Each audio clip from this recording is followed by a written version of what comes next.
Hola muchachos, soy el profesor Cristian y hoy día vamos a revisar la relación fasorial que existen en circuitos eléctricos. Primero, vamos a revisar la relación fasorial que existen en resistores. Como podemos ver acá, tenemos un circuito eléctrico que está dado por una resistencia eléctrica, en donde en sus terminales está reflejada una diferencia potencial dependiente del tiempo. Además, está circulante una corriente I con respecto al tiempo. Tenemos que la corriente va a estar descrita por una función sinusoidal, en la cual su amplitud o su corriente máxima va a estar dada por I sub m, coseno de omega por t más un desfase. Con esto vamos a representar en el circuito cómo se puede observar la forma fasorial de la tensión y la corriente. Si vemos acá, aquí coloqué directamente la tensión en la nomenclatura fasorial y la corriente en la misma nomenclatura fasorial, la cual estoy escribiendo que aquí voy a describir esta señal sinusoidal, tanto en tensión como corriente, como vectores. Por ley de Ohm, tenemos que la tensión reflejada en las terminales de la resistencia es igual al producto de la resistencia por la corriente circulante. Si evaluamos directamente la corriente eléctrica en esta expresión, vamos a tener que la diferencia de potencial en esta resistencia va a ser igual a la resistencia por la corriente coseno de omega t más un desfase.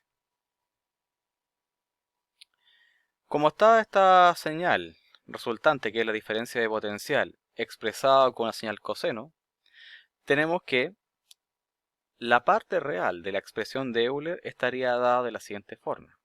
Entonces sería la parte real, resistencia por la corriente máxima, E a la J omega por T más un desfase, en donde esta sería la expresión de Euler para la señal coseno que corresponde a la tensión resultante o la caída de tensión en esta resistencia eléctrica.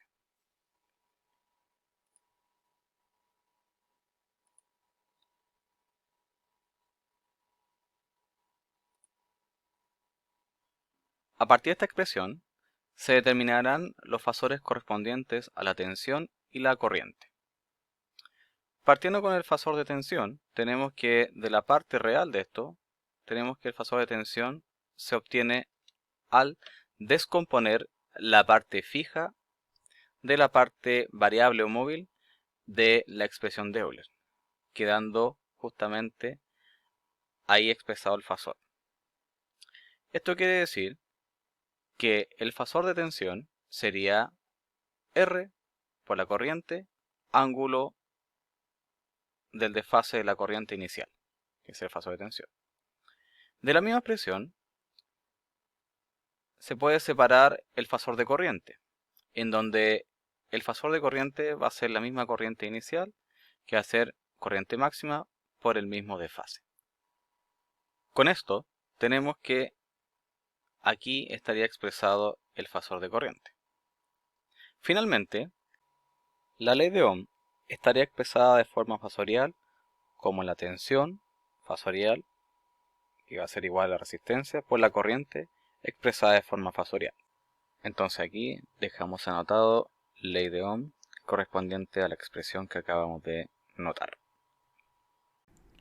Con respecto a la relación tensión-corriente que tiene la resistencia eléctrica, se tiene que el voltaje fasorial era igual a la resistencia multiplicado por la corriente fasorial. En donde, en corriente alterna, tenemos que esta relación tensión-corriente estaría dada como la impedancia del resistor. Entonces ahí anotamos impedancia del resistor. En donde la resistencia estaría manifestando la oposición al paso tanto de corriente continua como de corriente alterna en este caso. Si expresamos gráficamente el fasor de tensión y el fasor de corriente, tenemos que ambos se encuentran en fase o tienen la misma fase. También, si revisamos su correspondiente gráfica con respecto al tiempo, ambas señales sinusoidales están en fase, ¿ya? No hay ningún desplazamiento una con respecto a la otra. ¿Esto qué quiere decir que están en fase? Que ambas señales tienen la misma posición vectorial. Ahora, vamos a revisar la relación fasorial que existen con los capacitores. Tenemos entonces un capacitor que está dado en el siguiente circuito eléctrico, el cual tiene una diferencia de potencial con respecto al tiempo reflejada en las terminales y una corriente circulante también dependiente del tiempo.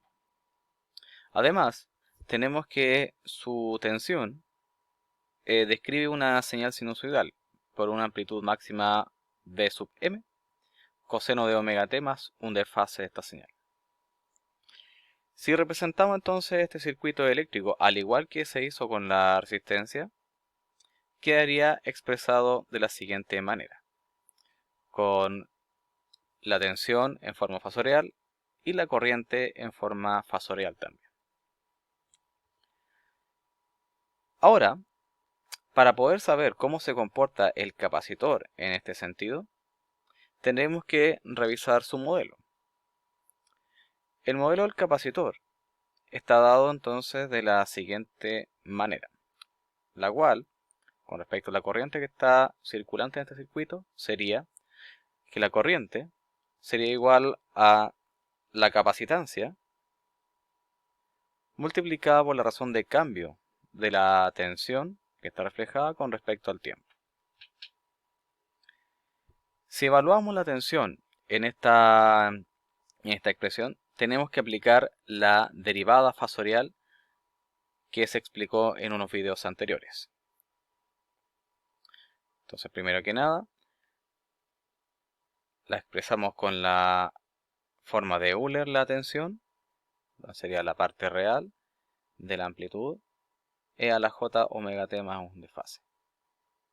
Entonces, si aplicamos la derivada fasorial, sería entonces que la corriente va a ser igual a la parte real, j omega, capacitancia por la amplitud multiplicada por la e a la j omega t más un desfase. Con esto vamos a pasar a determinar entonces los fasores. Volvemos entonces a colocar esta expresión y determinamos los correspondientes fasores de tensión y de corriente presente en esta expresión. Tenemos entonces que la corriente había quedado como la parte real de j omega por c con el fasor correspondiente, en donde el fasor de tensión para este caso sería B es igual a B sub m con el ángulo correspondiente. Entonces ahí tenemos expresado el fasor de tensión como la magnitud y la fase de la señal de tensión en este circuito eléctrico.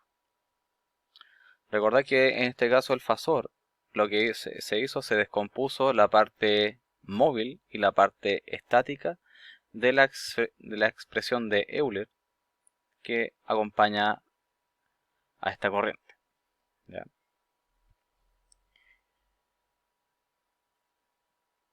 Para el fasor de corriente sería que la misma parte real, pero esta vez agrupamos para la corriente. Y sería entonces que el fasor de corriente sería entonces j omega por c por la amplitud de la señal de tensión con un ángulo asociado. Ahí entonces tendríamos el fasor de corriente.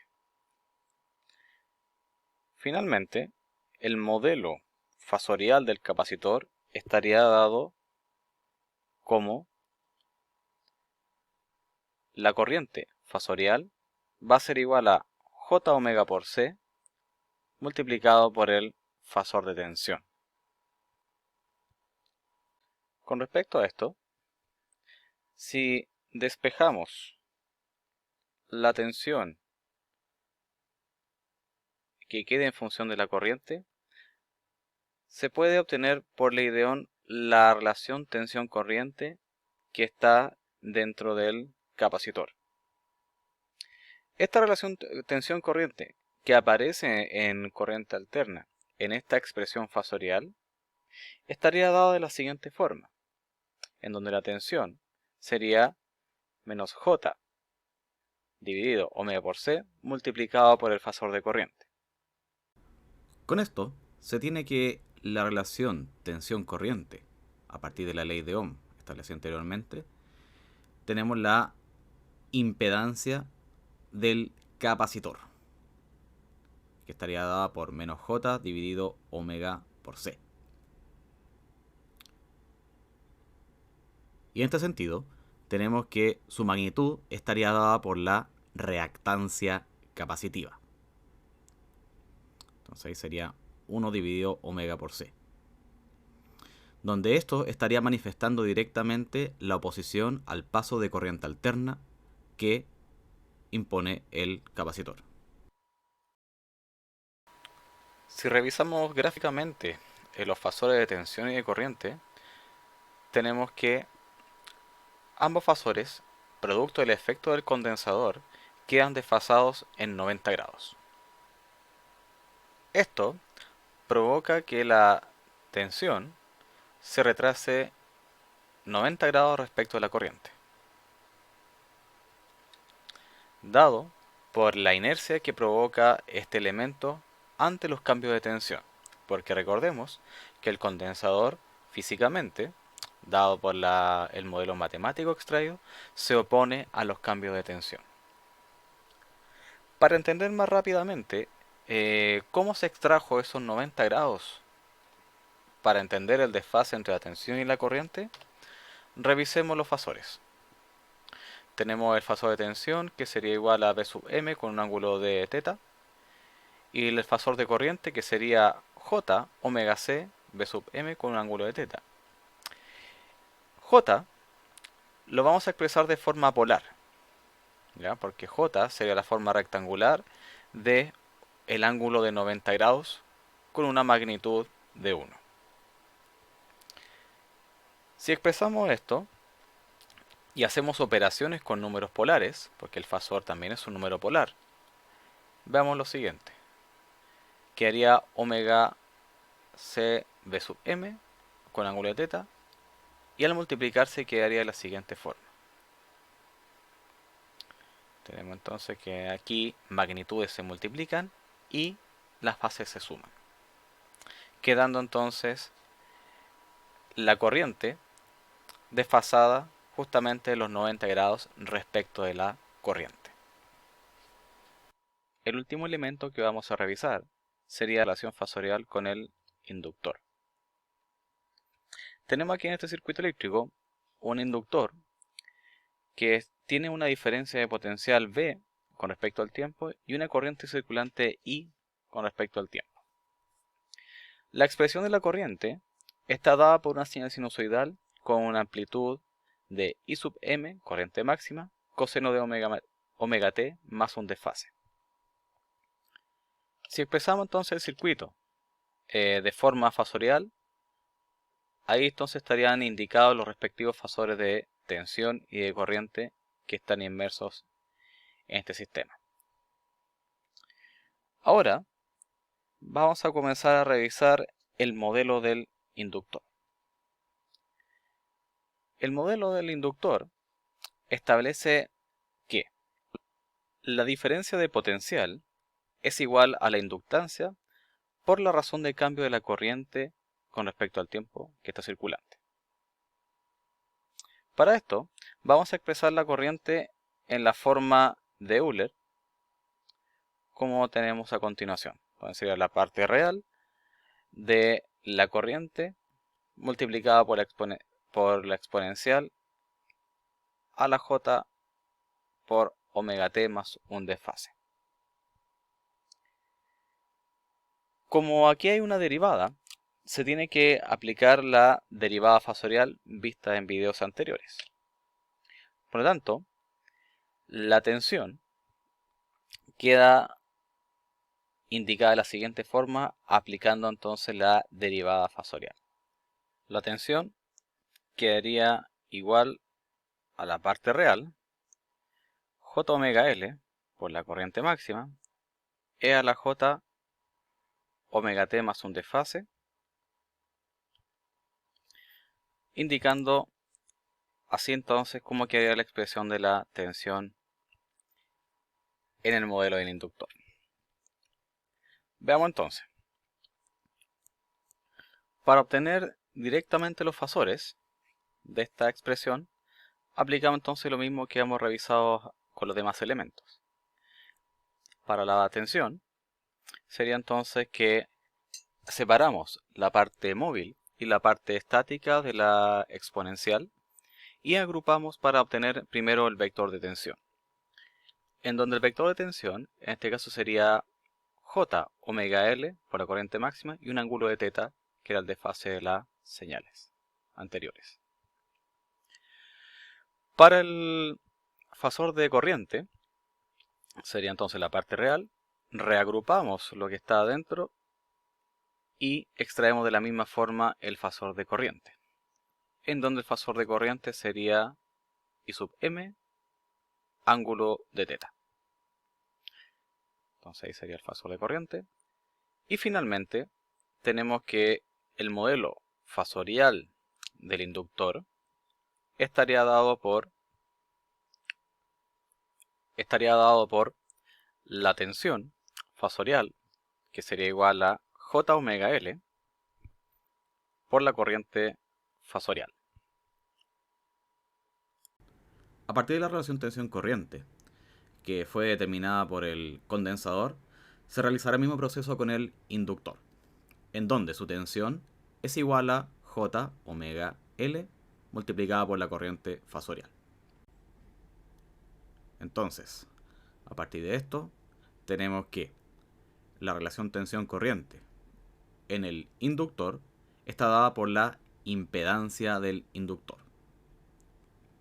la cual sería J omega L.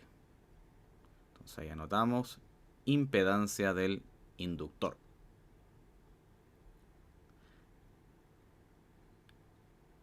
En donde su magnitud sería la reactancia inductiva, omega por L, la cual estaría manifestando la oposición al paso de corriente alterna que ofrece este inductor.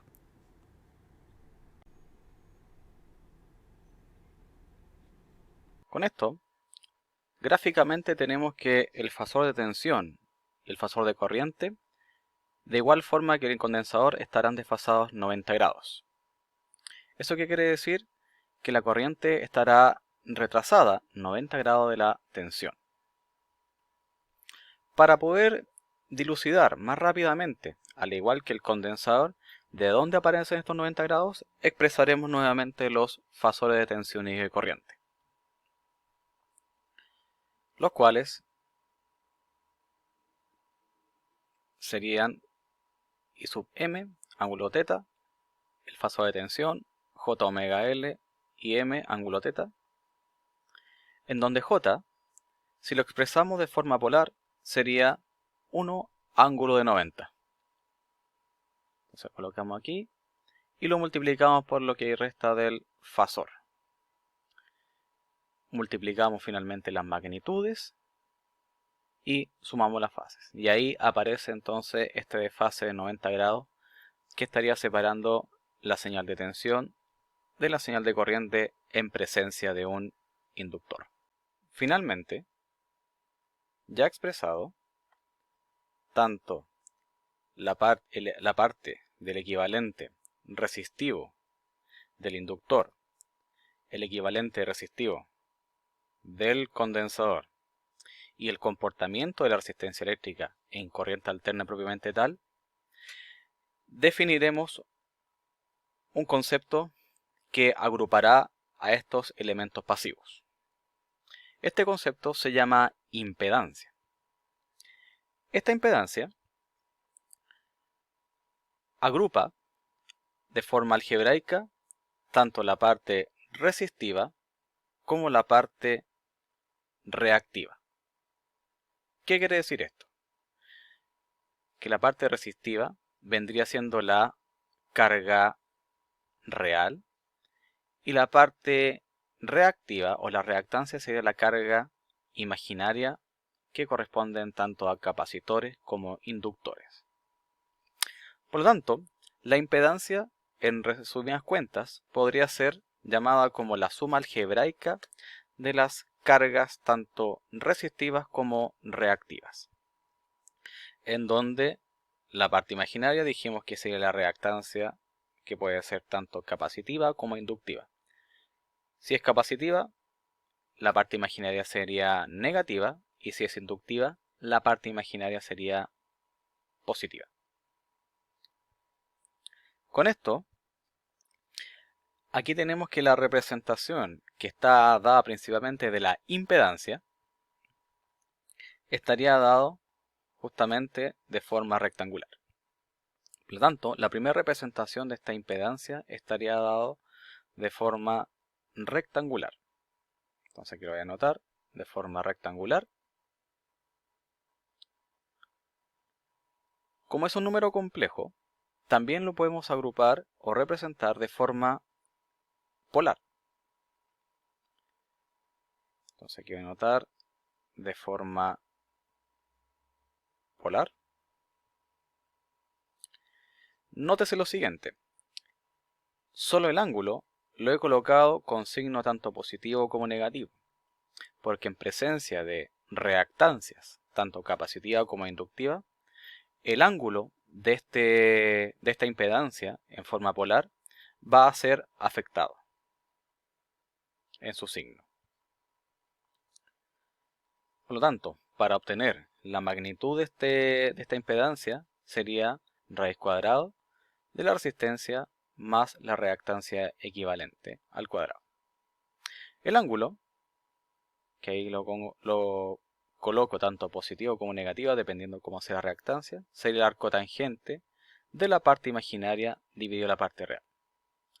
Por lo tanto, la ley de Ohm estaría expresada finalmente como la tensión o la caída de tensión sería igual a la impedancia por la corriente de forma fasorial.